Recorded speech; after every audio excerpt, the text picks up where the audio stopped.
Inversionistas, ¿cómo están? Aquí me encuentro en las oficinas de Franklin Templeton y este video se hizo gracias a Bursanet de Actinver. Ahorita les hablamos de ellos.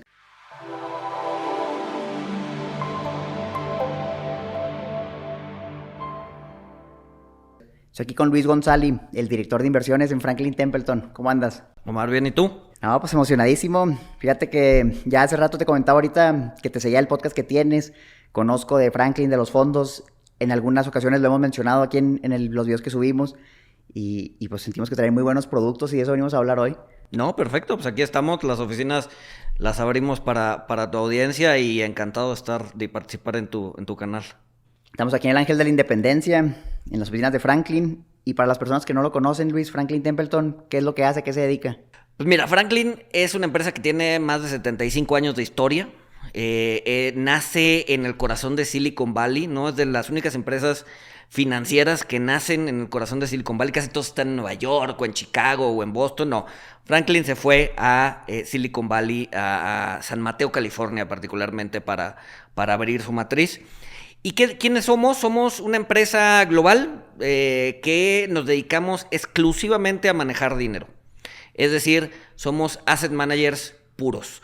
Contrario a bancos, casas de bolsa, que tienen otras funciones en el mercado, nosotros no. Nosotros solamente captamos dinero del público inversionista y lo invertimos acorde a sus necesidades, ¿no? Entonces, es un modelo muy bonito porque es un modelo que está justamente alineado con las necesidades del cliente, ¿no? Es decir, si al cliente le va bien, a nosotros nos va bien y viceversa, ¿no? Entonces, en ese sentido, pues nos diferenciamos bastante de lo que es una casa de bolsa o un banco.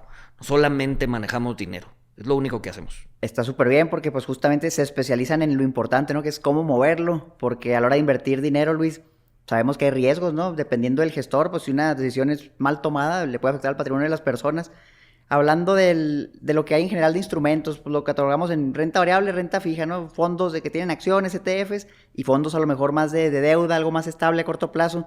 Yo quisiera este episodio enfocarlo en los fondos de deuda a corto plazo. Platícanos un poquito, Luis, este tipo de fondos, ¿a quién le convienen? ¿Para qué tipo de perfiles sería el adecuado que lo compraran? Sí, como tú dices, hay una paleta como muy grande de inversiones, ¿no? Y según esa paleta de inversiones es el rendimiento que puedes obtener y el riesgo al que te estás exponiendo.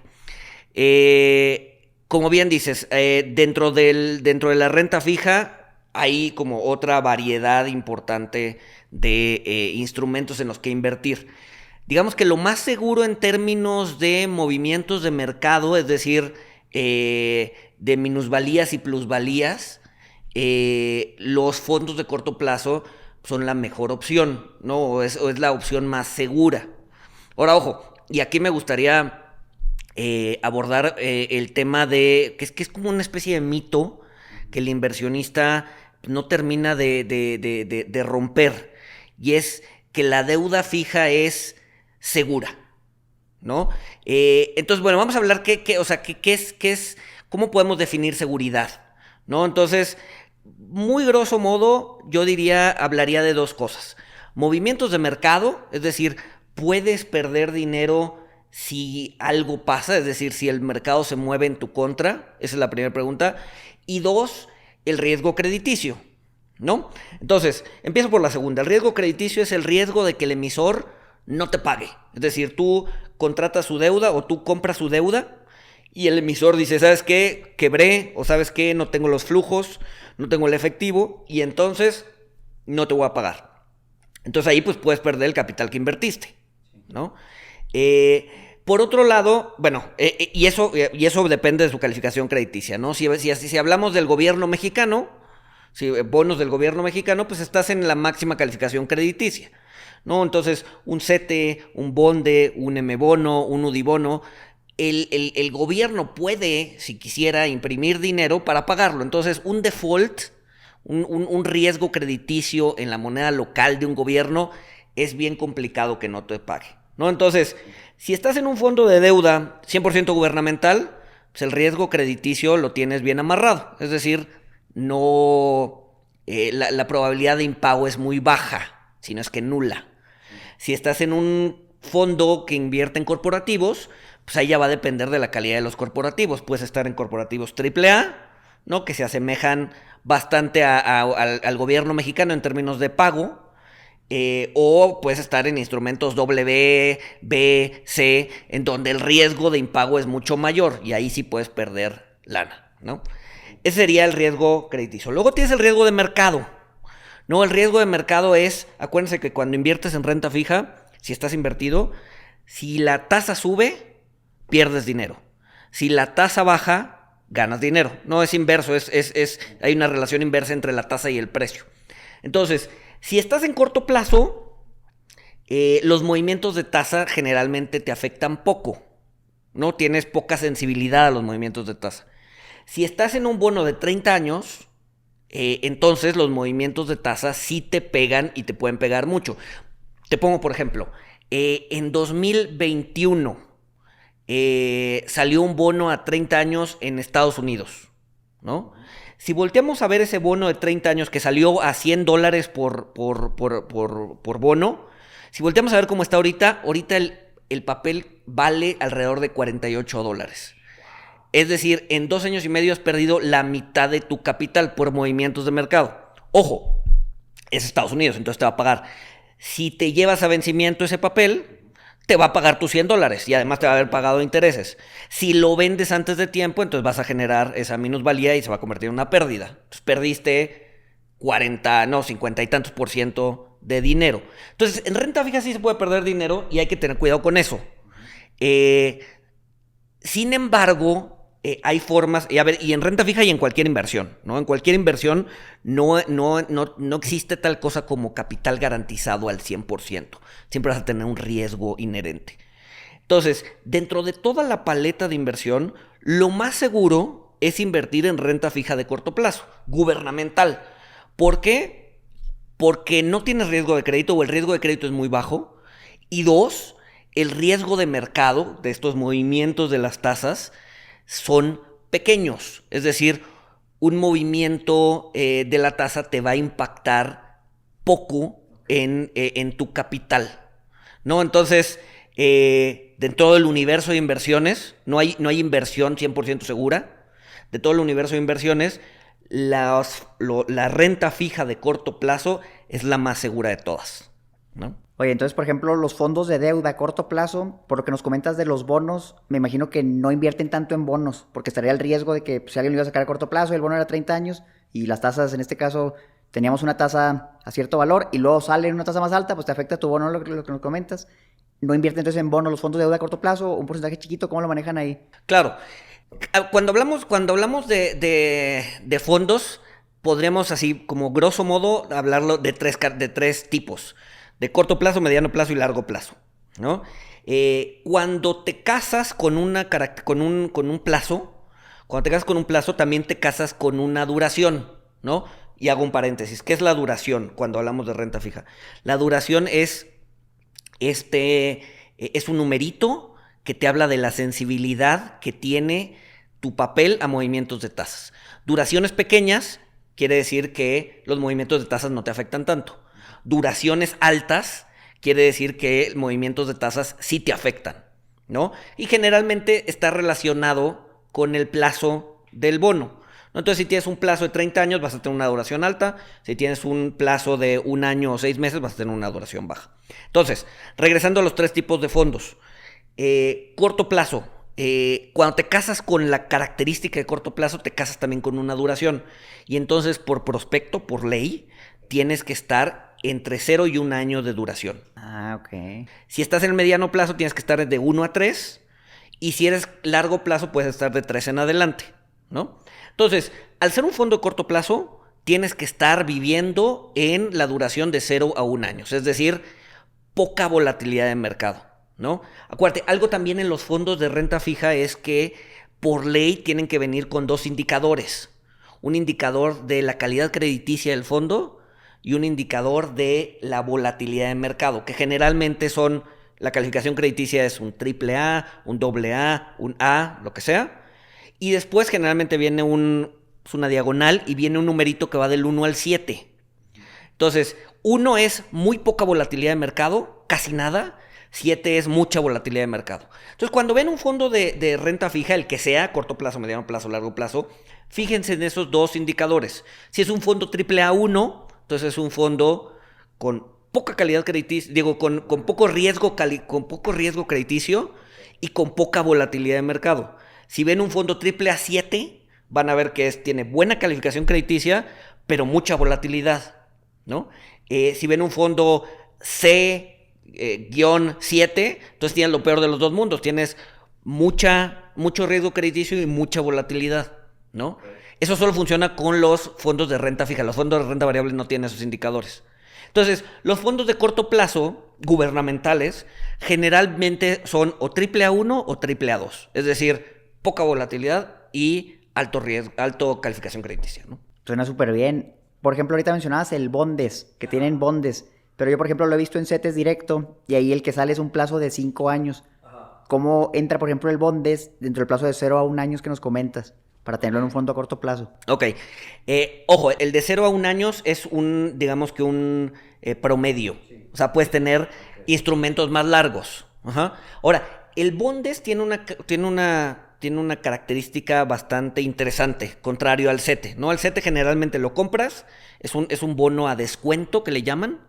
¿Y por qué a descuento? Porque al final te va a pagar 10 pesos por instrumento y tú lo compras a un descuento, es decir, tú lo compras a 9 y lo que ganas es la diferencia entre lo compraste y lo que te van a dar al final, ¿no? El bondes no.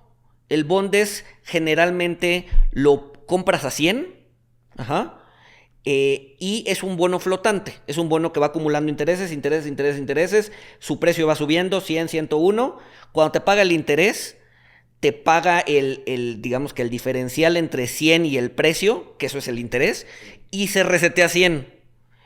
Y vuelve otra vez. Sí. Siempre Entonces, vale lo mismo. Exacto, lo compras a 100, al final de los 5 años te regresan 100 y lo que ganaste fue el interés. Y algo muy bonito de los bondes es que revisan tasa todos los días. Es decir, supón que... a ver, vamos a poner un ejemplo exagerado para ejemplificar. Supón que tienes un papel que te paga cupón cada año, ¿no? O sea, son papeles de 10 años y te paga cupón cada año. Entonces, cada año lo que hace ese papel es que durante un año acumula intereses a una tasa, al año te paga y revisa su tasa a la tasa de mercado. No, entonces, por ejemplo, si Banxico tenía su tasa al 5%, entonces durante todo ese año te va a pagar 5%, pero resulta que ese año Banxico estuvo subiendo tasas. Entonces, a inicio de año era 5, pero a finales de año fue 8. Entonces, si tuviste ese papel, dejaste dinero en la mesa. ¿Por qué? Porque durante todo el año te estuvo pagando 5 en lugar de irse ajustando a lo que Banxico iba diciendo. Ya al final del año va a revisar y te va a pagar 8. Pero por lo menos durante todo ese año estuviste perdiendo lana. Bueno, no perdiendo lana, pero dejando dinero en la mesa. Ajá. Los bondes lo que hacen es que revisan su tasa todos los días. Entonces, hoy Banxico está a 5, el bonde está a 5. Y empieza a contar, ¿no? Va. Y resulta que Banxico saca una junta de emergencia y decide, oye, ¿sabes qué? La inflación se nos está escapando o el tipo de cambio se nos está escapando. ¡Pum! Subimos la tasa a 6. Entonces, el papel de un año no lo va a ver hasta final de año. No vas a tener ese 6% hasta final de año.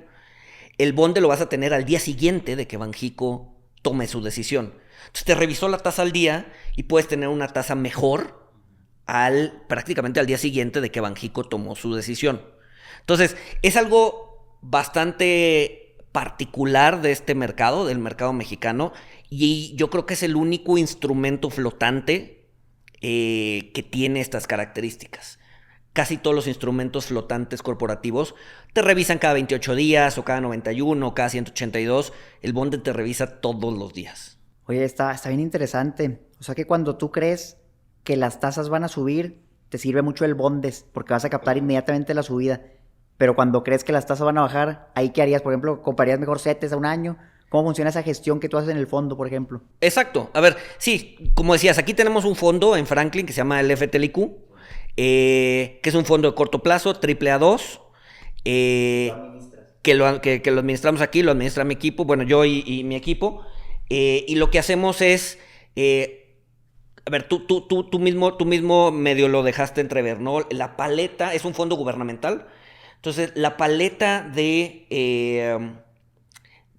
opciones no es muy amplia, ¿no? O tienes CETES, o tienes bondes, o tienes BEPAS, ¿no? BEPAS son estos instrumentos que emite el IPAB, pero que tienen respaldo gubernamental. O tienes bonos o tienes UDIBonos, ¿no? Tienes de 5, o sea, para escoger de 5. Si le metes bonos y UDIBonos, le estás metiendo duración y eso aumenta la volatilidad. Entonces, generalmente, pues, te tienes que enfocar a los buenos o mebonos que ya están por vencer, los más cortitos, no los de 30 años, ¿no? Entonces, una buena gestión de un fondo de corto plazo es ser capaz de intentar ver hacia dónde va la política monetaria y actuar en consecuencia. Entonces, lo que tú dices es cierto, ¿no? Si las tasas están subiendo, pues yo lo que quiero tener es armar mi cartera de bondes, ¿no? Para aprovechar esa subida de tasas. Y acuérdate que si las tasas suben y estás en una tasa fija, como un CETE, pues pierdes, o sea, generas minusvalías, ¿no? Entonces, pues no quieres evitar los CETES. Cuando Banxico está quieto, como lo está haciendo ahorita, tienes de dos, ¿no? Si estás esperando que se quede quieto mucho tiempo, entonces te conviene estar también en bondes porque te pagan una prima sobre el fondeo, ¿no? Sobre la tasa. Por ejemplo, ahorita Banxico está al 11.25 y el bond te está pagando entre 11.40 y 11.50, ¿no? Y el CETE no, el CETE generalmente te descuenta, el CETE más largo te está pagando 10.5. Entonces no te quieres amarrar una tasa de 10.5 cuando puedes obtener un 11.50. Si ves que Banxico ya está pensando en bajar tasas o es inminente esa bajada de tasas, entonces lo que buscas es cambiar, o sea, dejar de tener bondes y amarrar una tasa fija por el más tiempo posible. Un CETE de 1 año, un CETE de 2 años que ahorita están emitiendo, que esos CETEs de 2 años son relativamente nuevos, ¿no? Salieron en la pandemia.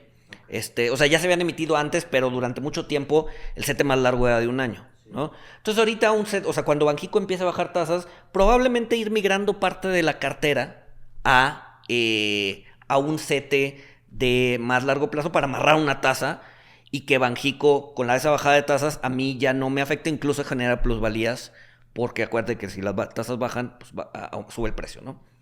Que fíjate, Luis, aquí tal vez las personas se pregunten, oye, ¿y por qué tanto rollo? ¿Por qué un fondo? ¿Por qué mejor no me voy a CETES directo y compro los CETES? Pero creo que justo lo que nos explicas hace mucho sentido. O sea, hay estrategias que administras de manera activa te podrían llevar incluso a ganar poquito más que CETES, o a lo mejor un muchito más que CETES, que si alguien va directo y compra CETES y a lo mejor lo compró en mal momento, como tú dices, y luego tenía que hacer una venta anticipada y le afectó y lo vende más barato.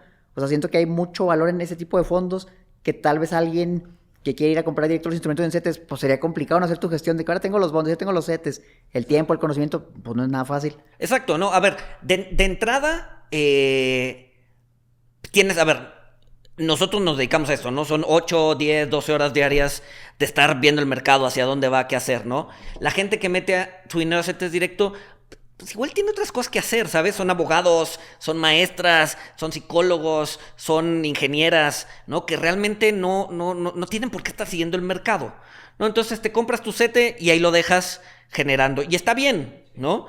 Pero puedes sacarle más, ¿no? Una gestión activa te permite justamente hacer estos cambios, ¿no? También no es lo mismo decir, ok, compré mis 50,000 pesos de CETES y ahora quiero cambiar a bondes, ¿no? Entonces, si vas a la plataforma que mencionas, pues probablemente te castiguen el precio, no tienes poder de compra y de venta, generalmente tienes que tomar el precio que te dan. O sea, tú no puedes negociar y decir, oye, no, está muy caro o está muy barato y te regreso, ¿no? Un fondo como el FTLIQ sí, porque estamos hablando de miles de millones de pesos. ¿Cuánto administran? Ese fondo administra alrededor de 6,500 millones de pesos. Entonces, si yo salgo con una posición de 100, 200, 300, 500 millones y tengo poder de negociación. Si alguien me dice, oye, a ver, te compro tus CETES a tanto y yo creo que la tasa no es justa o no es correcta, pues, puedo buscar a otro contraparte o puedo decirle, no, ¿sabes qué, cuate? Estás loco, mejórame o no hay deal, etcétera, etcétera, etcétera, ¿no? Entonces, tienes un poder de negociación. Luego, tienes una capacidad de cambio, ¿no? Si ahorita lo que importa son CETES, pues te lleno la cartera de CETES.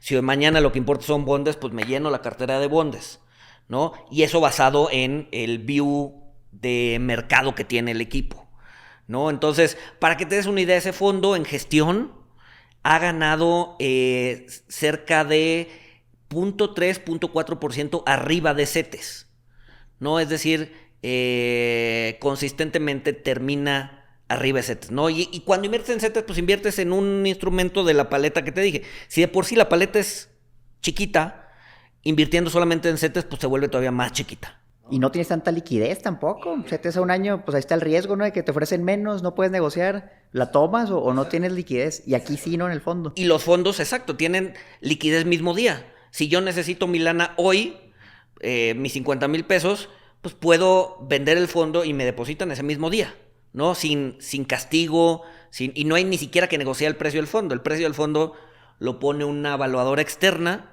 ¿no? Se publica en bolsa y todas las operaciones que se hagan en el día van a pactarse a ese precio, compras y ventas. Oye, nos hablabas que tienen algunos premios. Platícanos un poquito de esos premios, por qué se los dieron. Claro. Llevamos 5 años ganando ese fondo, el FTLIQ lleva 5 años ganando el fondo o el premio al mejor fondo de corto plazo en el país, de deuda de corto plazo en el país. Es un premio que lo da Morningstar. Morningstar es una empresa que se dedica a calificar fondos a nivel global. Tiene sus oficinas aquí en México, entonces pues, se dedica a calificar el universo de fondos aquí en México. Y durante 5 años nos ha dado consecutivos, desde el 2018. ¿Cuándo lo lanzaron el fondo? Para darnos una idea. Ese fondo nace el 28 de septiembre del 2015. Sí. Generalmente tienen que pasar 3 años de track record para que puedan voltearte a ver y calificarte. Entonces, sí, desde el primer año que fuimos elegibles, ganamos como el mejor fondo ese año, y desde ese entonces pues, llevamos ganándolo todos los años durante los últimos 5. ¿Y qué se mide para calificar que es el mejor fondo? ¿El rendimiento, la liquidez, la transparencia? No sé qué es lo que miden. Sí, claro. Sí, tiene que ver un tema, o sea, son varios puntos. Tiene que ser un tema de rendimiento a 1 año, rendimiento a 3 años y gestión. No, el equipo, un tema ya más cualitativo que cuantitativo, pero sí incluyen los dos, incluyen que le haya ido bien, obviamente, en términos de rendimiento y volatilidad, y que además el equipo pues, sea un buen equipo, ¿no? De inversión.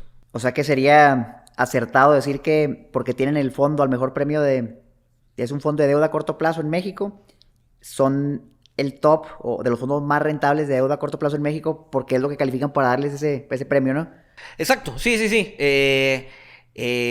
Sí, tiene que ver mucho el rendimiento, y en términos de rendimiento pues hemos estado por encima de muchos de nuestros pares en el mercado. Y digo esto porque las personas al final, ¿qué es lo que quieren? Pues sacarle mayor provecho a su lana, ¿no? A su dinero. Y dicen, oye, pues yo tenía mi dinero en CETES, o peor aún, lo tenía en el banco y no me pagaba nada.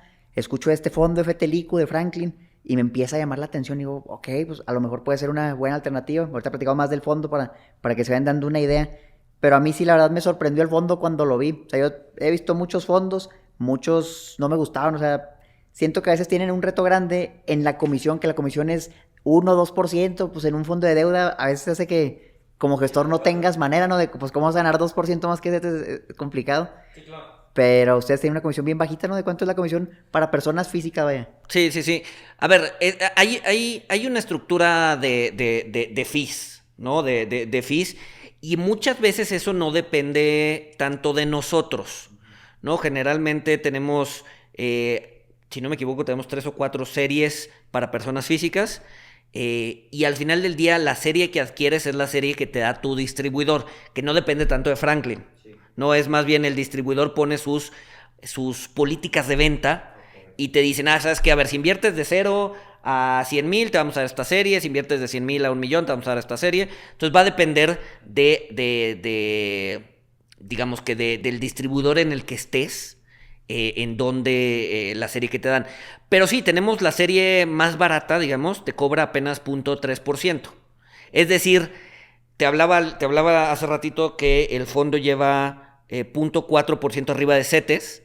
Si le quitas incluso nuestra comisión de la serie más barata, terminamos 0.1 arriba de CETES. Es decir, después de comisión te seguimos dando más que CETES. Y con toda la liquidez adicional. Y la liquidez adicional y el hecho de tener poder de compra y el hecho de tener un equipo atrás que está viendo cómo va el mercado, hacer los cambios correspondientes, etcétera, etcétera. No, está súper. Miren, yo aquí tengo el dato. Como les mencionamos al inicio, Bursanet de Actinver nos ayudó a agendar esta plática. Entonces ahí justamente lo pueden comprar. Ahorita al final les mostramos cómo hacerlo. Pero la comisión que trae la serie que aparece ahí es justo 0.39%. Bien bajita. O sea, la verdad es que, pues felicidades. No sé cómo le hagan, digo, o por qué otros cobran tanto. Pero pues ustedes lo han logrado perfecto. Es un tema, y es bien interesante, y es un tema que en México tenemos que abordar de manera inminente, y es que hay mucho cliente cautivo. Te platico un ejemplo, ahorita que decías de tener el dinero en el banco. Hace poco saqué un crédito hipotecario, entonces tenía que ir constantemente a la sucursal para hacer algunos trámites, ¿no? Yo odio ir a las sucursales, pero bueno, tenía que ir a la sucursal del banco. Y la sucursal estaba llena de gente. O sea, te puedo decir que 8 de cada 10 personas iban a la sucursal a renovar su pagaré, ¿no? Entonces era bien triste llegar a escuchar, porque bueno, yo mientras hacía fila paraba ahí la oreja para ver qué le estaban ofreciendo a la gente. Y cuando Banxico tenía las tasas al 11, le ofrecían, no, hoy tenemos una super tasa del 8% y del 7%, y así a los clientes más consentidos les daban el 9%, y que dices, o sea, a estos pobres personas le están robando. Y a ver, y no es que le estén robando, más bien tienen un público cautivo y pueden hacer eso, ¿no? Nosotros no. Y aquí es bien importante. Por ejemplo, si ahorita alguien que nos está escuchando dijera, pues voy a abrir mi cuenta en Franklin Templeton. Nosotros no damos servicio a personas físicas. No todo tiene que ser vía el distribuidor. Por ejemplo, Bursanet. Nosotros le proveemos el producto a Bursanet y Bursanet ya se lo vende al cliente final, ¿no? Entonces, Bursanet te cobra una de las comisiones más baratas, entonces pues es un buen lugar para estar. Entonces, cuando tengan acceso a fondos a través de su distribuidor, siempre pregúntense qué serie me están dando. Si es la serie más cara, pues ahí sí busquen negociar si es que pueden, y si no, pues busquen otro distribuidor, ¿no? O sea, también pueden, en el mercado hay muchísimos, y cada distribuidor te va a cobrar lo que crea que estás dispuesto a pagar. Muchos te van a cobrar mucho porque te tienen como cliente cautivo, ¿no? Pero ahorita la verdad es que ya hay tantas plataformas que puedes abrir desde tu celular y puedes estar minimizando los fees que te cobran, ¿no? Entonces también es una tarea del inversionista ver pues, en qué lugar se está pagando menos. Oye, Luis, fíjate que a mí me duele en el alma lo que dices, porque yo también lo he visto. Vas al banco y hasta yo como cliente, a ver, ¿qué me ofrecen? No, el pagaré al 6% cuando CETES anda en el 11%. Obviamente no lo acepto, pero me duele mucho porque sé que hay muchísimos clientes que sí lo hacen. Yo creo que más que nada por desconocimiento. Como tú dices, pues ya tienen sus productos ahí, me lo ofrecieron y no me daban nada antes en la de débito. Oye, pues del 0 al 6, por ejemplo, pues está bien, ¿no? Lamentablemente, pues no es lo óptimo, ¿no? Y aquí estamos mostrando, pues, evidencia de otros productos que ustedes pueden adquirir con muchos mayores beneficios, menos contras, yo incluso diría, porque un pagaré, por ejemplo, pues es a plazo fijo, ¿no? Y tú si sacas un pagaré un año, pues no puedes sacar tu dinero antes en el banco, ahí sí no hay ni venta anticipada, o sea, ahí es, ya lo diste, te esperas y no puedes retirar tu dinero antes como en un fondo de deuda que sí es posible. Yo espero que las personas, pues abran los ojos, ¿no? Que este contenido le llegue a muchas personas para que vean que hay muy buenas opciones de deuda. Ahora, hablando de eso, y además es menos tasa con más riesgo, porque el pagaré es riesgo bancario, ¿no? Entonces tienes el riesgo de los distintos bancos, que a ver, los bancos en México están bien capitalizados, siguen las prácticas globales más, las últimas, las más importantes, Basel III, no importa, pero al final del día es riesgo bancario. Ajá, y te está dando el 6, el 7, el 8%, cuando el gobierno, que definitivamente es un riesgo mucho menor que un banco, te está pagando el doble, el 11.5, ¿no? Y al invertir en un fondo de inversión, pues al final del día el riesgo es bancario, ni siquiera riesgo Franklin. Yo no agarro los CETES y los guardo en la bóveda de Franklin. No hay manera así de que, oye, Franklin se llevó la lana, Luis ahí se fue de vacaciones a la playa y... No, al final del día es riesgo gubernamental, ¿no? Sí, no, pues olvídense, imagínense, el riesgo es bien bajito. ¿Qué pasaría, Luis, por ejemplo, hablando de tema de riesgo? Si el día de mañana vengo aquí a las oficinas de Franklin y pues ya no están, o se cerraron, ya no hay nadie. O sea, ¿es posible de que, pues, qué me va a responder ahora? ¿O es posible perder dinero por un tipo fraude o algo así? ¿O no hay manera? No, no hay manera. A ver, de entrada están muy reguladas por la comisión, ¿no? Entonces la comisión a cada rato está viendo y hay que mandar reportes diarios a la comisión, sí, claro, y a las distintas bolsas y a los distintos proveedores de precio, o sea, todo el tiempo. Si un día fallamos en no mandar, que nunca ha pasado, pero fallamos, la comisión levanta una bandera amarilla y oye, ¿qué está pasando aquí? ¿No? Cada fondo es una empresa particular, eso es un fideicomiso. Entonces, digamos que todos esos valores están depositados en un tercero, ¿no? En Indeval, que se llama, que están depositados en la bolsa. Entonces, no es como que yo pueda decir, sí, a ver, véngase para acá un milloncito y me voy a la playa. No hay forma humana en donde eso pueda suceder. No, pues está súper bien. Platícanos un poquito de actualmente cómo está compuesta su cartera, qué instrumentos tienen, por qué los tienen, de este fondo FTLIQ. Ok. Sí, a ver, ahorita el view es que Banxico se va a mantener sin cambios, por lo menos hasta marzo del siguiente año, ¿no? Entonces todavía nos quedan unos 6-7 meses de tasas al 11.25. Y entonces ahorita sí el fondo trae, digamos que, una concentración fuerte en bondes. ¿Por qué? Porque justamente te pagan esta prima sobre el fondeo, ¿no? El 11.25 contra 11.40, 11.45. Ya empezamos a hacer cierto canje con tasas fijas. Entonces, si te fijas, hoy por hoy el fondo ya trae entre 5 y 10% en CETES de largo plazo, entre 12 y 24 meses, amarrando ya tasas pues, del 11.50, 11.60, porque no creemos que para dentro de 2 años, para que dentro de un año la tasa ya esté ahí. O sea, nosotros creemos que la tasa ya va a haber bajado. Entonces estamos amarrando una tasa del 11.50 cuando probablemente en un año la tasa ya esté pues en 10.5 o en 10.25, ¿no?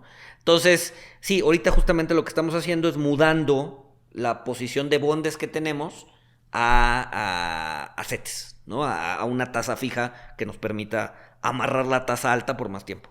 Oye, y vale la pena mencionar, esa es la postura que tienen ahorita, con lo que se sabe ahorita. Pero si el día de mañana las cosas cambian, salen noticias o algo, ustedes actualizan su pronóstico, sus planes, y acorde a lo que vayan viendo, pues lo van cambiando, ¿no? Eso es lo padre de la gestión activa. Exacto, sí, y es parte de la chamba, pues para eso nos pagan, para estar... Todo el día están viendo eso, así de que cómo podemos optimizar más el resultado. Exacto, si las expectativas están cambiando, si el view está cambiando, pues sí, las cosas se tienen que mover, ¿no?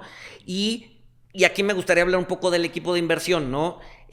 Aquí en Franklin somos 5 personas dedicadas a la gestión de inversiones. 4 de ellas, bueno, tenemos una trader que se encarga de ejecutar las operaciones. Y los 4 que tomamos decisiones tenemos la designación CFA. Llevamos trabajando juntos más de 13 años. Entonces nos conocemos ya bastante bien, sabemos cómo trabajamos, sabemos cómo pensamos. Y eso es bien interesante también porque es un equipo de gestión con formas de pensar diversas, ¿no? Entonces, eso es bien importante cuando trabajas en una gestión porque o sea, no quieres tener una cámara de eco que te esté diciendo, o sea, que alguien levante la mano y diga, yo pienso esto y todo el mundo diga, sí, ¿no? O sea, quieres que te hagan challenge o sea, yo pienso que Banxico va a bajar en marzo. Pues sabes que yo no creo eso por esto, esto y esto. Entonces, te ayuda a sustentar tus decisiones y tu toma de decisiones, ¿no? Entonces sí, la idea es que, bueno, a ver, tenemos chamba todos los días, pero que los viernes nos juntamos. El viernes es cuando es nuestro comité de inversiones, porque generalmente no hay nadie en la oficina, todo el mundo está haciendo home office, entonces nadie nos molesta. Entonces nos juntamos pues a decidir qué hacer, a ver si hayan cambiado los views, traemos gráficas a la mesa, o sea, hacemos nuestro comité semanal de inversiones en donde vemos si hay que ajustar algo, si las cosas continúan como deben, o sea, como están hasta ahorita, etcétera, etcétera, ¿no? Pero sí hay una reunión constante del equipo de inversión para estar a esa toma de decisiones. Es decir, no es un show de una sola persona, o sea, no es una persona hasta arriba tomando decisiones, se hace esto y se hace aquello. O sea, al final del día toda toma de decisiones tiene que ser consensada y tiene que ser, sí, en el equipo, o sea, al interior del equipo de inversión, ¿no? Oye, ¿cómo está el tema, por ejemplo, del rendimiento? O sea, hablabas de que hay instrumentos que pagan intereses. ¿Esos intereses se le pagan al fondo o se le depositan a la persona? O en sí, ¿cómo ve la persona el rendimiento que se va generando? Fíjate que aquí en México no existe esa figura. O sea, no existe. En Estados Unidos sí. En Estados Unidos tienes fondos de dos tipos.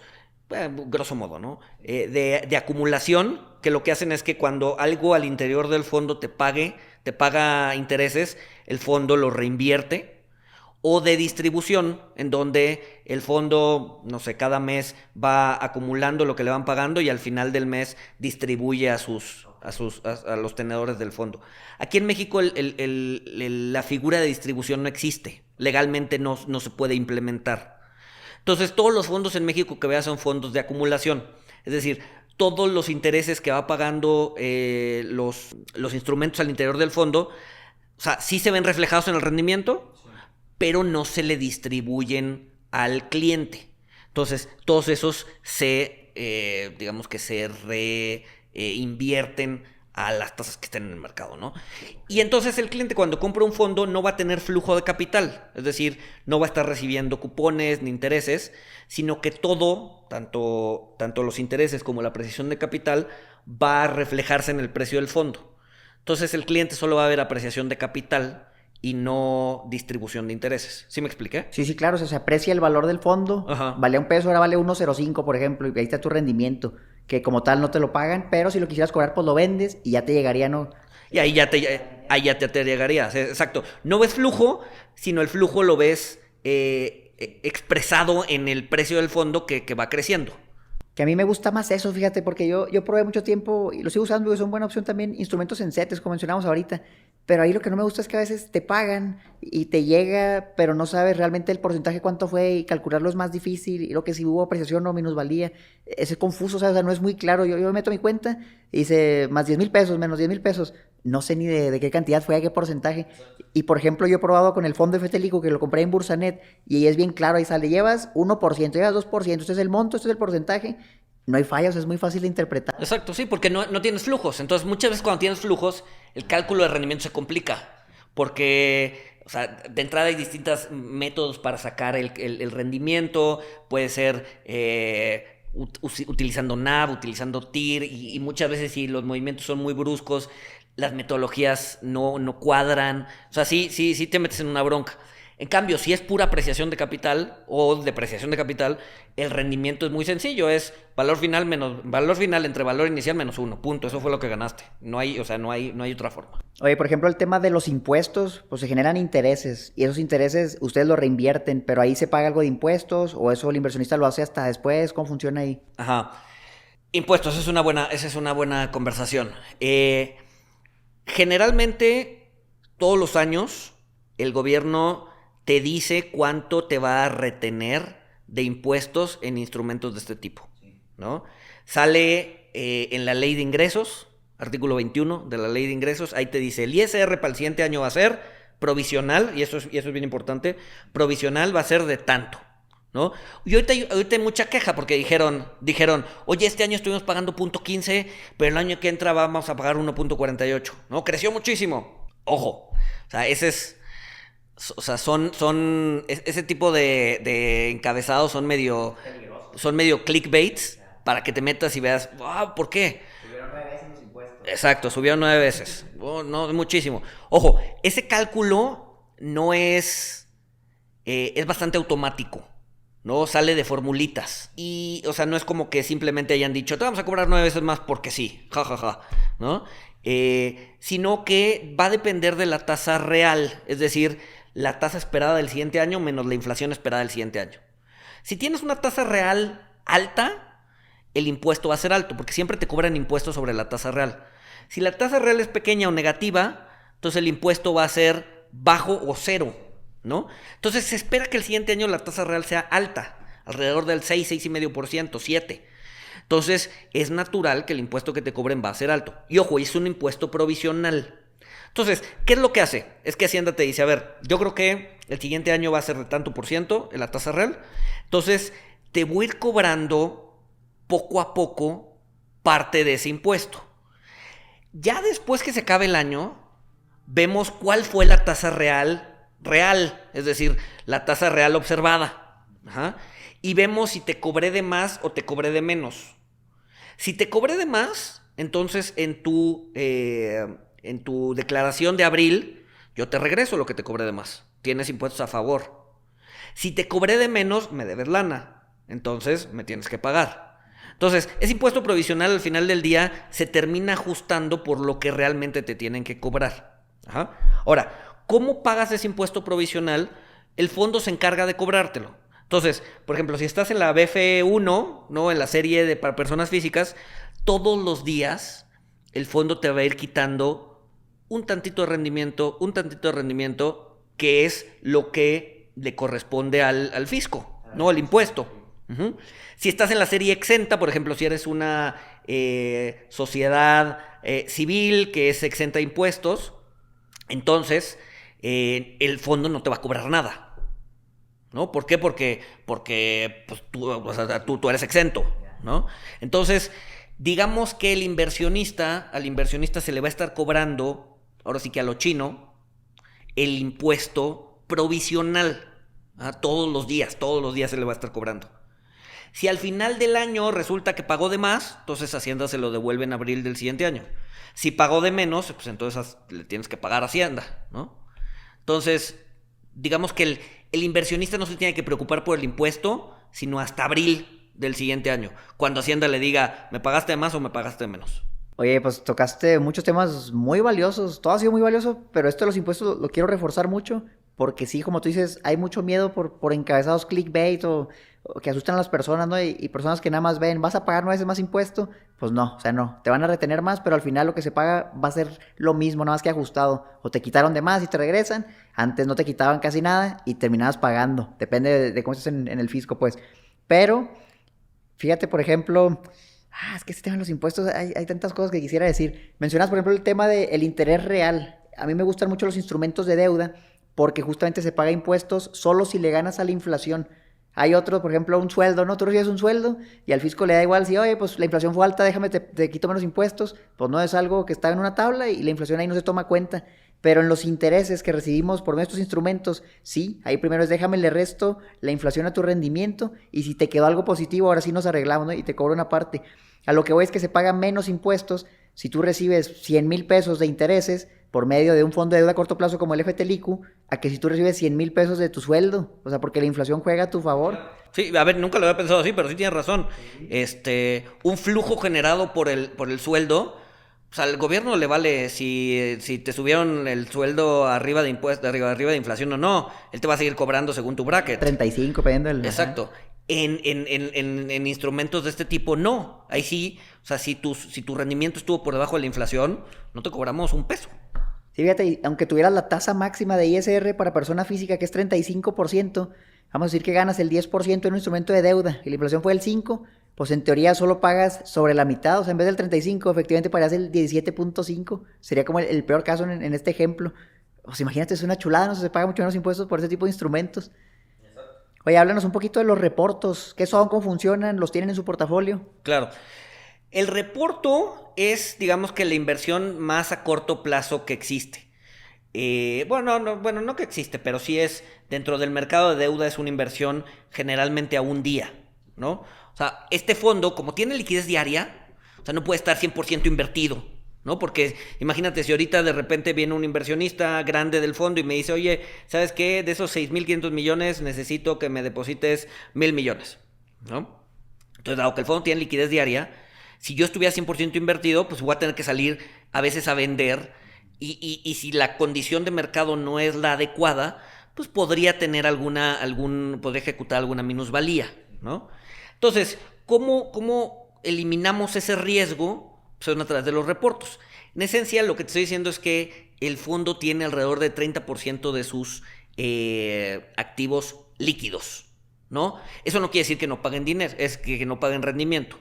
Entonces, lo que hago yo todos los días es que voy al banco y le digo, oye, ¿sabes qué? Quiero prestarte este dinero que tengo aquí overnight, ¿no? O sea, y quiero que me lo regreses mañana, ¿no? Pero ¿sabes qué? No quiero correr el riesgo bancario. O sea, ¿qué tal si tu banco A durante la noche quiebra? ¿No? Entonces, ¿yo con qué me quedo? ¿No? Y a ver, y ya ha pasado, ¿no? Vemos a Lehman, por ejemplo, ¿no? Que quebró en una noche, ¿no? Entonces, lo que el banco dice, ok, sí, préstame el dinero, pero yo, para asegurarte que te voy a pagar y para no correr el riesgo de mi quiebra, te lo voy a colateralizar. Es decir, te voy a dar bonos gubernamentales a cambio. Entonces, vamos a poner un ejemplo. Yo le presto al banco 100 millones y el banco me regresa como, digamos, como prendario, o me regresa un colateral de 10 millones en bonos gubernamentales, de 10 millones de CETES, en CETES. Entonces ya el banco recibe el dinero líquido, hace lo que tenga que hacer, pum, pum, pum, pum, pum, lo invierte overnight, genera una tasa en exceso, y al día siguiente lo que hacemos es que él me regrese el dinero que le presté más un interés, y yo le regreso el colateral, es decir, los CETES que me dio en prenda, ¿no? Para evitar que si el banco quebrara, pues yo me quedaba sin nada. Si el banco llega a quebrar, pues obviamente no me va a regresar mi dinero, mis 10 millones, pero yo tengo en el balance 10 millones de pesos. Entonces yo no perdí, ¿no? Yo tengo, al final del día me quedé con un instrumento gubernamental. Ahora, ¿qué tasas te pagan? Como es gubernamental, lo que hacen es que te pagan una tasa similar a la de Banjico, que en este caso es 11.25. Entonces yo estoy invirtiendo mi dinero todos los días, el 30% del fondo, a una tasa del 11.25, ¿no? No es el 11.40 de los bondes, pero pues, es una tasa bastante atractiva, y eso elimino el riesgo de que si un cliente grande viene y me dice, oye, quiero mi dinero, pues yo se lo pueda dar sin necesidad de salir a vender lo que tengo en posición. De ahí sale la liquidez. Exacto. Okay. Entonces, en esencia es o sea, si tuviera que ponerme técnico, te diría que un reporto es un préstamo colateralizado. Es decir, yo le presto dinero al banco, el banco me da un colateral, como una especie de hipoteca, a un día, y al día siguiente se revierte la operación y me regresa mi capital más un interés. Sí, ya la verdad es cuando te das cuenta de que, oye, pues sí necesito que esto lo haga un experto, no un gestor, en un fondo, ya uno como persona que ya llegó a hacer todo eso, pues ya te metes en un trabajo, ¿no? O sea, y también sin el conocimiento, pues olvídate. Sí, es un trabajo diario. Y además tienes escala, ¿no? Porque no es lo mismo ir al banco y decir, oye, quiero un reporto de 100,000 pesos. Pues la tasa de interés probablemente no te la den atractiva, ¿no? Que decir, oye, ¿sabes qué? Yo junto todos los fondos que tenemos, porque el FTLIQ es uno de los fondos que tenemos otros. Juntan todavía todos. Y entonces con eso juntamos todo y te digo, ¿sabes qué? Yo quiero reporto hoy 3,000 millones de pesos. Y entonces el banco dice, ok, es una buena cantidad, te doy una mejor tasa, ¿no? Y ya después distribuyo, ¿no? Pues al FTLIQ van 1,000 millones, al FT Real van 500 millones, bla, bla, bla. Entonces ya, o sea, apalanco el tema de la escala para beneficiar a todos mis fondos. Luis, estoy buscando pensar lo más pesimista posible en el riesgo, el peor riesgo, lo peor que pudiera pasar en el fondo FTLIQ, para que las personas sean conscientes de todo lo que podría pasar. Te voy a hacer 2 preguntas y me lo respondes en una sola. ¿Es posible perder dinero en el FTLIQ? Y la otra sería, ¿históricamente ha habido minusvalías en el fondo FTLIQ? A ver, ninguna inversión está libre o está exenta de riesgos. Entonces, ¿es posible perder dinero en el FTLIQ? Sí, como en cualquier inversión, ¿no? Cualquiera que te prometa un rendimiento, incluso las notas que dicen capital 100% garantizado, o sea, tienes un riesgo atrás, tienes un riesgo bancario. Exacto, ¿no? Entonces, sí se puede perder dinero como en cualquier inversión. ¿Ha perdido dinero el FTLIQ? No. Llevamos 2015 a la fecha, ¿no? Ya casi 8 años, 9 años, en donde pues, mes a mes trae rendimientos consistentes a los de la tasa de libre riesgo, ¿no? ¿Se puede perder dinero? Sí. La probabilidad de que suceda es muy, muy, muy, muy, muy baja. Y aquí afectaría, por ejemplo, el tiempo que dures invertido en el fondo, porque he visto que, si no mal recuerdo, en su prospecto decía duración mínima recomendada, no me acuerdo si era un mes o algo así, pero no era un día. ¿Cómo definen eso? O, por ejemplo, si yo entro hoy y me salgo hoy, ¿es más probable que pierda dinero o eso no importa? Por la liquidez que comentabas ahorita. Ajá. A ver, movimientos a un día puedes tener o puedes llegar a tener minusvalías muy pequeñas a un día, ¿no? De 0.001%. O sea, prácticamente nada. Si te vas a una semana, pues, prácticamente imposible. Si te vas a un mes, prácticamente imposible, ¿no? Y ese fraseo de mínimo un mes es un fraseo más del índole legal, en donde la comisión te dice, oye, es un fondo de corto plazo, pues tienes que poner que mínimo se quede en un mes. No, pero la verdad es que tenemos clientes que entran y salen todos los días, ¿no? Entonces... Que son días hábiles, ¿verdad? Sí, días hábiles, de lunes a viernes, exacto. Que entran y salen todos los días sin mayor problema, ¿no? Bueno, si hubiera, por ejemplo, te digo que trato de ser muy pesimista. Yo sé que es un mundo bien seguro, No, pero está bien, está pues, bien. siempre No, a ver, busco y esa es la forma de pensar, ¿no? ¿De dónde ser lo viene? más crítico posible, ¿De ¿no? dónde puede Sí. venir el golpe? Ándale, exacto. Por ejemplo, una inflación muy alta, como la vivimos hace 1 o 2 años, unas tasas de interés muy volátiles que suben o bajan mucho con Banco de México, ¿podría afectar al fondo en algo? Pues a ver, imagínate un escenario en donde hay una tasa de inflación alta y Banxico no sube tasas. Pues entonces, dado que el driver o lo que hace que este fondo rinda es la tasa de corto plazo, entonces si la inflación está en 10 y Banxico no mueve su tasa y la mantiene en 5, pues el fondo te va a rendir 5, ¿no? Y la inflación va a ser 10. Entonces, pues perdiste dinero en términos... O sea, digamos que un riesgo a este fondo es que Banxico no haga bien su chamba, ¿no? Porque al final del día pues, es el driver, es lo que hace que el fondo rinda, ¿no? Pero, por ejemplo, pues, Banxico pues, históricamente ha hecho muy bien su trabajo, es autónomo, esa autonomía es la que nos permitió, la autonomía de Banxico se genera en abril de 1994, México durante el 94 al 2001 tuvo una inflación, bueno, siempre había tenido una inflación alta, pero a partir del 94 empieza a controlar la inflación y gracias a Banxico y a la autonomía de Banxico llevamos 20 años con inflaciones controladas, ¿no? Y a ver, me podría decir, no, bueno, el año pasado llegamos a 8, ¿no? O sea, estoy hablando de inflaciones del 100% en un año. Un peso era $1, no hace tiempo, me acuerdo. Entonces...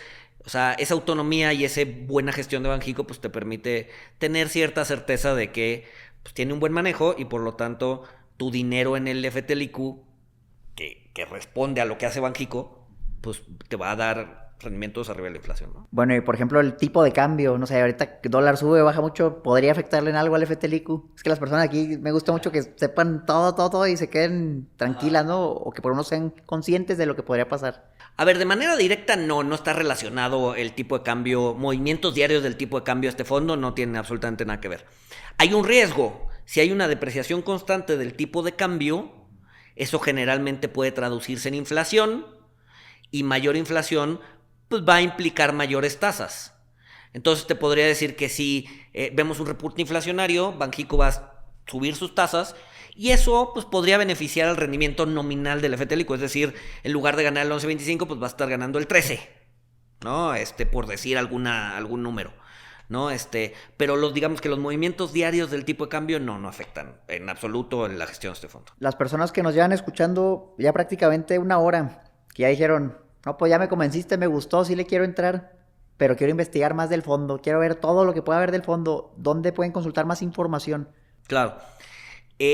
Bueno, de entrada está en nuestra página franklintempleton.com.mx. Ahí tenemos la cartera semanal del fondo, la cartera mensual del fondo, tenemos el prospecto, el DC, ¿no? que es este prospecto reducido, tenemos rendimientos históricos, o sea, todo lo que tenga que ver del fondo ahí está, no solo el FTLIQ, sino de los otros fondos que tenemos en Franklin. También tenemos material de estudio, no estudio, pero sí de educación financiera, ¿no? Algo bonito de Franklin es que tenemos esta cosa que se llama FT Academy, que es en esencia cultura financiera sin producto, es más, ¿no? La idea es que el inversionista aprenda qué es un bono, cómo funciona un bono, qué es una acción, qué es la política monetaria. Todo eso tenemos cursos en español dados aquí en la oficina de la Ciudad de México, grabados, ¿no?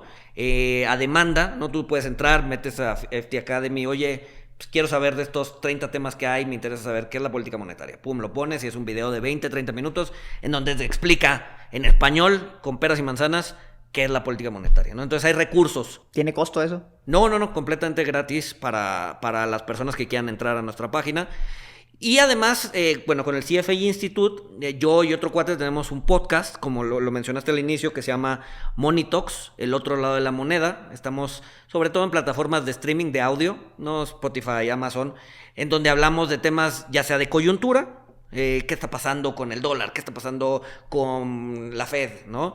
Generalmente este es en el episodio de los lunes y un episodio de los miércoles en donde hablamos de algún tema de interés con algún invitado o algún experto, ¿no? También es una fuente de cultura financiera, ¿no? Que a ver, lo que tú haces es valiosísimo, porque lo que nos falta en el país es justamente eso, que la gente se meta, que la gente le pierda el miedo a invertir, ¿no?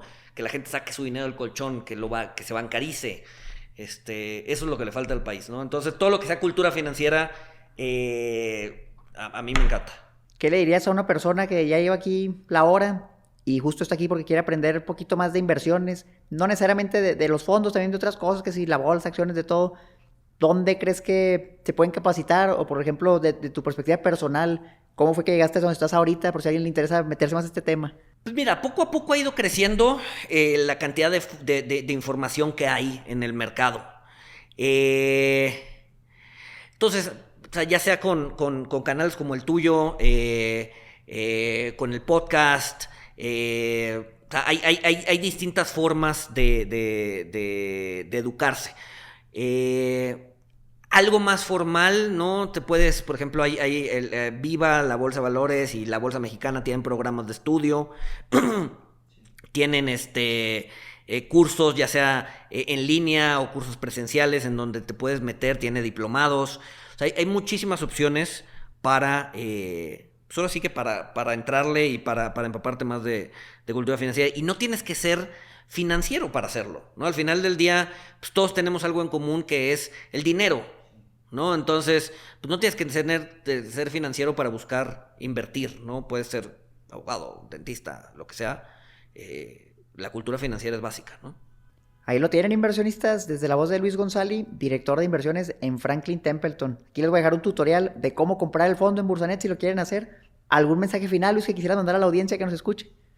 No, a ver, estamos en una oportunidad única de inversión a nivel México. Las tasas no habían estado tan altas las tasas de largo plazo no habían estado tan altas en prácticamente toda la historia del país.